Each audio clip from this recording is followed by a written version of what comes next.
Assalamualaikum warahmatullahi wabarakatuh. Bertemu lagi dalam pembahasan layanan bimbingan dan konseling.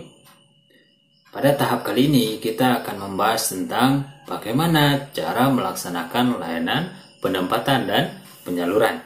Sebelum kita masuk ke dalam pelaksanaan penempatan dan penyaluran, kita pahami sedikit dulu, kita ulang dulu tentang layanan penempatan dan penyaluran ini. Layanan penempatan dan penyaluran sebagaimana yang kita pahami atau sebagaimana sudah dikupas sebelumnya, bagaimana menempatkan dan menyalurkan siswa sesuai dengan kondisi, potensi, bakat, dan minat yang dimiliki oleh siswa tersebut. Sehingga diharapkan tidak terjadi namanya mismatch tadi. Oke, itu penempatan dan penyaluran. Kalau kita sudah menempatkan dan kemudian kita menyalurkan sesuai dengan potensi, bakat, minat, diharapkan tidak terjadi namanya mismatch tadi. Oke, sekarang kita berbicara bagaimana melaksanakan layanan penempatan dan penyaluran. Metode yang dapat kita lakukan dalam penempatan dan penyaluran, pertama itu adalah inventarisasi data pribadi siswa. Kita punya dulu inventaris data pribadi siswa. Dengan begitu kita mengenal apa problem kondisi yang dialami oleh si siswa kita tadi. Kemudian dengan inventarisasi data-data ini bisa kita ambil ketika pertama siswa itu masuk, kan dia mengisi biodata diri. Nah, dengan data-data tersebut kita sudah nampak keadaan siswa kita. Kemudian metode yang kedua, studi dokumentasi. Nah, kita mempelajari hasil aplikasi instrumentasi dan himpunan data yang sudah kita sebarkan. Kita pelajari kondisi yang menyebabkan permasalahan si siswa tadi, atau kondisi yang menggambarkan permasalahan pribadi siswa. Sudah ada dua, inventarisasi data, kemudian studi dokumentasi terhadap hasil-hasil aplikasi instrumentasi dan himpunan data. Dengan dua ini saja, kita sudah mendapatkan data yang akurat terhadap data pribadi siswa. Sehingga baru bisa dilaksanakan penempatan dan penyaluran. Ingat, penempatan dan penyaluran harus melakukan dua ini dulu. Inventarisasi data pribadi, kedua, studi dokumentasi. Inventarisasi data pribadi ini bisa dari data-data yang sudah kita kumpulkan sebelumnya, atau juga bisa kita minta atau kita sebarkan data keperluan tersebut. Data kita tersebut kita sebarkan ketika mau melakukan layanan. Kita sebar dulu berupa angketnya, kemudian siswa mengisinya, kemudian kita pelajari, kita olah, baru kita tempatkan siswa. Bisa ketika awal atau pembukaan layanan. Baru setelah kita inventarisasi data yang sudah kita kumpulkan dari siswa tersebut, langsung kita berikan penempatan dan penyaluran.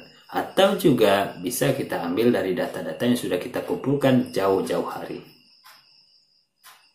Kemudian yang kedua, studi dokumentasi terhadap hasil aplikasi instrumentasi dan himpunan data tadi. Kemudian setelah dua tadi, baru kita lakukan menentukan penempatan yang sesuai dengan kondisi dan keadaan siswa. Kita tentukan bentuk penempatannya apa.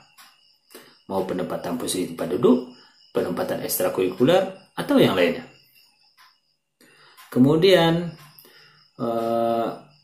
konselor dan siswa ini dalam penempatan dan penyaluran bersama-sama, dia menyadari dengan asas didasari dengan asas kesukarelaan. Nah, kemudian apalagi metodenya? Jangan lupa lakukan strategi politik. Kita bekerja sama dengan pihak-pihak terkait dalam rangka pengembangan lingkungan yang lebih baik bagi si siswa kita. Contoh, kita melakukan penempatan dan penyaluran posisi tempat duduk. Setelah kita punya data siswa, data pribadi siswa, kita juga sudah pelajari hasil aplikasi instrumentasi dan himpunan data. kita harus melakukan strategi politik. Jangan siswa kita sudah susun dengan denah tempat duduk yang sudah kita tentukan dengan data yang kita punya tadi. Kemudian karena kita tidak melibatkan guru mata pelajaran ataupun wali kelas atau pihak-pihak yang terkait, sehingga ketika selain jam BK, siswa pindah lagi ke tempat duduk yang dia suka. Jadi kalau kita sudah melakukan penempatan posisi tempat duduk, kita langsung pasang denah tempat duduk di meja sehingga guru lain bisa melihat.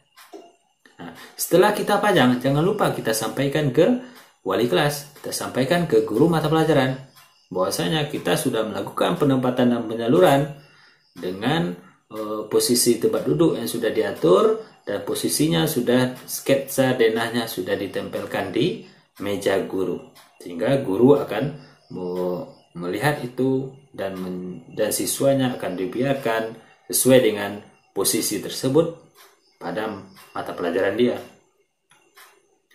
Nah, dengan salah kita membantu kerja guru dan guru akan senang dengan itu. Kenapa? Karena dengan kita membantu melakukan penempatan dan penyaluran tersebut, diharapkan siswa akan lebih fokus dalam pelaksanaan pembelajaran.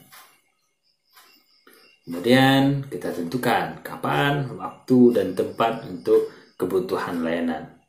Nah, itu dari metode pelaksanaan layanan penempatan dan penyaluran. Kemudian dalam cara pelaksanaan dan evaluasi, kita harus merencanakan dulu ya. Setelah kita punya tadi namanya menginventaris data, kemudian studi dokumentasi, dalam tahap perencanaan itu tadi kita inventaris data, kita sudah mengidentifikasi kondisi yang menunjukkan adanya permasalahan siswa tersebut. Kemudian kita tetapkan subjek kita. Kemudian kita siapkan prosedur atau langkah-langkah perangkat atau fasilitas layanan. Kemudian kita menyiapkan kelengkapan administrasi. Kemudian setelah tahap perencanaan sudah selesai, sudah fix, kita akan melakukan atau tahap pelaksanaan. Itu tahap pelaksanaan ini ya kita lakukan penempatan itu tadi. Terlebih dahulu kita kaji terhadap berbagai hal yang terkait dengan subjek masalah tadi, dari inventaris dan studi dokumentasi. Kemudian baru kita lakukan penempatan tadi. Ingat, ketika kita sudah melakukan penempatan, kita harus membangun komitmen dengan peserta ataupun siswa. Bahwasanya siswa dengan sukarela tadi, dia harus menjalankan komitmen tadi tentang apa yang sudah ditempatkan. Kemudian kita evaluasi. Apa materi evaluasi kita, apa prosedurnya, bagaimana, instrumennya apa, mengolahnya bagaimana. Itu dalam tahap evaluasi. Nah, apakah layanan penempatan dan penyaluran ini bisa langsung dilihat hasilnya? Apakah layanan penempatan penyaluran ini ketika sudah kita tempatkan siswa sudah ada hasilnya? Nah, tunggu, nanti akan kita bahas sebentar lagi.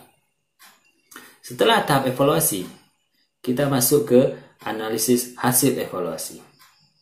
Kita terjemahkan atau kita tafsirkan apa yang sudah kita analisis tadi dari hasil evaluasi. Standar evaluasi kita apa? Bagaimana kita melakukan analisis terhadap hasil evaluasi. Itu juga perlu. Setiap kita melakukan layanan, kita harus mengevaluasi apa yang kurang. Bagaimana prosedur kita mengevaluasi, bagaimana pelayanan kita, bagaimana cara kita, dan bagaimana kondisi yang sudah kita lakukan tadi. Dengan kita melakukan evaluasi, itu diharapkan pada layanan-layanan berikutnya atau layanan penempatan yang berikutnya akan lebih bagus pelaksanaannya. Oke, kemudian tindak lanjut. Nah, bagaimana tindak lanjut ini meliputi bagaimana kita mengidentifikasi masalah yang perlu kita tindak lanjuti. Apa masalah yang perlu kita tindak lanjuti? Nah, itu juga perlu kita tindak lanjut. Kemudian jenis arah tindak lanjut kita apa? Berupa layanankah atau kegiatan pendukung atau yang lain? Kemudian mengkomunikasikan rencana tindak lanjut kepada subjek layanan. Bagaimana kita tetap mengkomunikasikan? Si anak ini sudah kita tempatkan, tetapi dia tidak mengalami atau dia masih mengalami masalah. Kita komunikasikan apa tindak lanjut yang akan kita berikan kepada siswa atau subjek layanan itu tadi. Kemudian yang terakhir, kita lakukan laporan. Kenapa masih ada laporan? Karena setiap pelaksanaan layanan tentu ada laporannya. Bagaimana kita menyusun laporan layanan ini, menyampaikan kepada pihak terkait dan mendokumentasikan layanan. Nah, kita jawab pertanyaan tadi. Apakah layanan penempatan dan penyaluran bisa dilihat hasilnya langsung? Layanan penempatan dan penyaluran tidak bisa langsung dilihat hasilnya. Hasil layanan penempatan penyaluran bisa kita lihat secara bertahap. Bertahap maksudnya bagaimana? Nah, ketika memberikan penempatan dan penyaluran, itu tidak bisa langsung kita lihat siswa sudah mendapatkan atau berubah sikapnya atau berubah hasil belajarnya ketika kita tetapkan penempatan tersebut. Tidak. Perubahan itu bisa dilihat pada jangka waktu yang lama. Makanya dalam layanan penempatan penyaluran, LAISEK tidak bisa diberikan. Kita hanya bisa melihat secara jangka panjang. Kita posisikan siswa duduk di depan. Itu tidak bisa langsung kita lihat hasil belajarnya berubah atau tidak. Itu dia penyesuaian dulu dalam kondisi tempat duduk yang baru. Yang biasanya dia duduknya di belakang, kita rubah ke depan dengan kondisi atau datanya dia seharusnya duduk di depan. Nah, itu tidak bisa langsung kita lihat hasilnya pada layanan itu berakhir. Ketika layanan itu selesai, kita lihat apakah kamu nyaman? Nah, itu tidak bisa kita lakukan. Nah, atau apakah belajarmu bagus? Oh, tidak bisa. Itu kita lihat pada bisa di akhir semester atau pada lihat hasil belajarnya di akhir semester atau per minggu atau per bulan, hingga nampak perubahan-perubahan apa atau masalah baru apa yang dialami oleh si siswa, sehingga kita bisa lakukan namanya tadi adalah tindak lanjut. Apalagi dalam penempatan penyaluran, kalau layanan orientasi, informasi, penguasaan konten itu bisa diberikan LAISEK. Penempatan penyaluran tidak bisa diberikan LAISEK ketika selesai memberikan layanan. Ingat. Oke, demikianlah pembahasan kita tentang pelaksanaan layanan penempatan dan penyaluran. Silahkan dicobakan, semoga berhasil dan semoga pelaksanaan layanannya bagus dan tidak terjadi namanya mismatch tadi. Sekian, Assalamualaikum warahmatullahi wabarakatuh.